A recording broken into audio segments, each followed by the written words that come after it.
नमस्कार दोस्तों, मैं हूं डॉक्टर प्रेमा चौधरी। आप सभी का स्वागत है। दोस्तों, आप सभी से मैं आज चर्चा करना चाह रही हूं वैक्सीनेशन के बारे में। वैक्सीन के कई सारे साइड इफेक्ट्स होते भी हैं, लेकिन ये हमें जानलेवा बीमारियों से बचाती भी है। तो हम ऐसा क्या करें, कैसे करें, वैक्सीन लगवाएं नहीं लगवाएं, इस तरह की टेंशन या उधेड़-बुन जो है लोगों में चलती रहती है। वैक्सीन में एक्चुअली होता क्या है?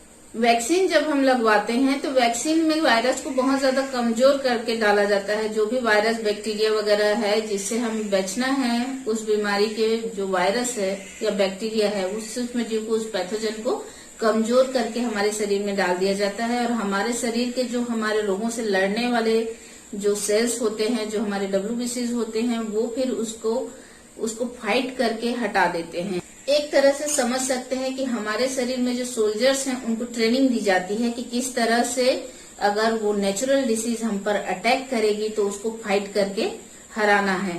और जब हमारे प्रतिरक्षा तंत्र ये सीख जाता है तो जब असली वाला और उससे स्ट्रॉन्गर वाला वायरस हमारे शरीर पे अटैक करता है तो वह उस पैथोजन को हटा देता है।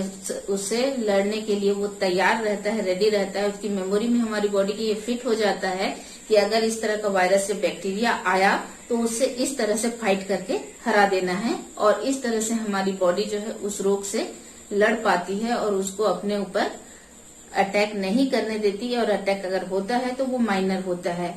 लेकिन वैक्सीन के बहुत सारे साइड इफेक्ट्स होते हैं और इन साइड इफेक्ट्स की वजह से आप इस उधेड़-बुन में लगे रहते हैं कि हम वैक्सीन लगवाएं या नहीं लगवाएं। जब कभी आप देखते हैं कि वैक्सीन लगवाने के बाद किसी व्यक्ति को इस तरह की प्रॉब्लम हो गई तो आपके मन में डर सा बैठ जाता है कि वैक्सीन लगवाने से क्या क्या तकलीफें हो सकती हैं। तो आज मैं उन्हीं तकलीफों का हल लेकर आई हूँ। होम्योपैथी से संबंधित सभी जानकारी के लिए सब्सक्राइब बटन को दबा लीजिए, साथ ही बेल आइकन को प्रेस कर दीजिए जिससे आपको नोटिफिकेशन मिल सके। कई बार भयानक बीमारियों से बचने के लिए हमें साइड इफेक्ट पता होने के बावजूद भी वैक्सीन जो है वो लगवाने पड़ते हैं। जैसे कुछ चीजों के लिए अनिवार्यता भी होती है, जैसे आपको पासपोर्ट या वीजा बनवाना है तो उसके लिए आपको वैक्सीन लगवाना जरूरी है। इस तरह से अभी कर दिया गया है।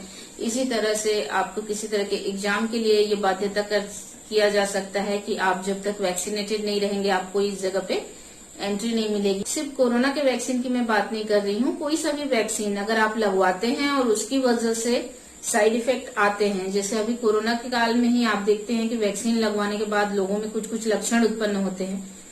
तो ये लक्षण क्यों उत्पन्न होते हैं? दोस्तों, जैसा कि मैंने बताया आपको कि वैक्सीन में वही रोगाणु होता है जो हमारे शरीर को असली बीमारी में बीमार करता है। बस उसको कमजोर कर दिया जाता है या मार दिया जाता है, लेकिन है तो वो रोगाणु ही।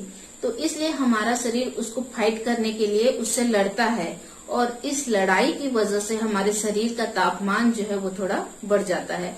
यानी हमारा प्रतिरक्षा तंत्र जो है वो उस वायरस को दूर करने के लिए, उस बैक्टीरिया को या वायरस को, जो भी इन्फेक्टिव एजेंट है, उसको हराने के लिए जो फाइट करता है, उसकी वजह से बॉडी का टेम्परेचर थोड़ा बढ़ जाता है, थोड़ा इन्फ्लेमेशन हो जाता है, थोड़ा दर्द होता है। ये एक तरह का इंडिकेशन है कि वैक्सीन ने अपना काम किया है।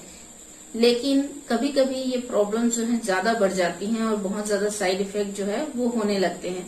तो इस तरह के साइड इफेक्ट्स अगर आपको कोई भी वैक्सीन लगवाने के बाद, चाहे वो कोरोना का वैक्सीन हो या किसी भी तरह का वैक्सीन हो, वो लगवाने के बाद अगर आपको शरीर में साइड इफेक्ट आ रहा है तो उसको दूर करने के लिए हमारी होम्योपैथी में बहुत सारी दवाइयां दी गई हैं, जिनमें से कुछ मेन दवाइयों को मैं यहाँ पे डिस्कशन करना चाहती हूँ। तो हमारे जो जीनियस हैं उन्होंने अपने बुक्स में बहुत सारी दवाइयों का वर्णन किए हैं कि किस तरह के साइड इफेक्ट में कौन सी दवा आप इस्तेमाल कर सकते हैं। इसके लिए मैंने रिपर्टरी जो है वो देखी और उसमें से कुछ रूब्रिक्स लिए जो होम्योपैथिक स्टूडेंट्स हैं इस बात को समझ सकते हैं। आप जैसे सिंथेसिस रिपर्टरी में अगर देखते हैं, respiration asthmatic vaccination after carcinosin thuja. अगर आप हेड में जाएं तो inflammation brain vaccination after aconite. Extremities paralysis lower limbs after thuja. Extremities swelling upper arms siliceous sulfur thuja. Extremities swelling soldiers vaccination after. Extremities emaciation upper limbs vaccination after. Eruptions boils vaccination after. General में vaccination elements from. इसी तरह से Phatak repertory में आप देखते हैं vaccination ill effects of aggravation, Boericke repertory में, Kent repertory में, सभी तरह की रिपर्टरीज में अगर आप देखते हैं तो वैक्सीनेशन की इल इफेक्ट्स या उसके दुष्प्रभावों के बारे में दिया हुआ है, जिसमें से सबसे ज्यादा खास मेडिसिन है थूजा। थूजा जो है ये मेडिसिन अगर आप वैक्सीनेशन के इल इफेक्ट्स को दूर करने के लिए देते हैं तो ये ज्यादातर रूब्रिक्स में हम देखते हैं कि थूजा सभी को कवर किए हुए है। मैक्सिमम रूब्रिक्स जो है उनको थूजा कवर करती है। अगर आप वैक्सीन लेते हैं और उसके बाद बहुत ज्यादा पेन होने लगा, आपसे बाह जो है वो उठाई नहीं जा रही है, एकदम हाथ में जकड़न दर्द होने लगा है, मूवमेंट करना दिक्कत हो रहा है, बुखार आ रहा है, इस तरह की प्रॉब्लम्स है, हाथ पैरों में सूजन आ रही है या किसी तरह का कोई इरप्शन आ रहा है और स्किन में रैशेस आ रहे हैं, या वैक्सीन के बाद जो है आपका बुखार नहीं उतर रहा है, आपको सांस लेने में दिक्कत हो रही है, अस्थमेटिक अटैक आ रहा है, तो इन सारी प्रॉब्लम्स के लिए आप थूजा मेडिसिन ले सकते हैं। अगर ये प्रॉब्लम्स का कारण वैक्सीन है और वैक्सीन की लेने के बाद से इस तरह की दिक्कतें आ रही हैं तो थूजा ऑक्सीडेंटलिस मेडिसिन आप 30 पोटेंसी में 2-2 बूंद जो है दिन में 3 बार ले लीजिए। अगर आपने ग्लोब्यूल्स में बनवा के लिया है तो 4-4, 5-5 गोली जो है आप दिन में 3 बार चूज करके ले लें और इससे जो है इस तरह की दिक्कत 2-3 खुराक लेने से ही खत्म हो जाती है। वैक्सीन लगवाने के बाद अगर सुपुरेशन होने लगे यानी पस बनने लगे, पीप पड़ने लगे, तो इस तरह का घाव अगर बन जाता है, फोड़े निकलते हैं अगर जिनमें मवाद पड़ने लगे, तो ऐसी स्थिति में आप साइलिसिया मेडिसिन ले सकते हैं।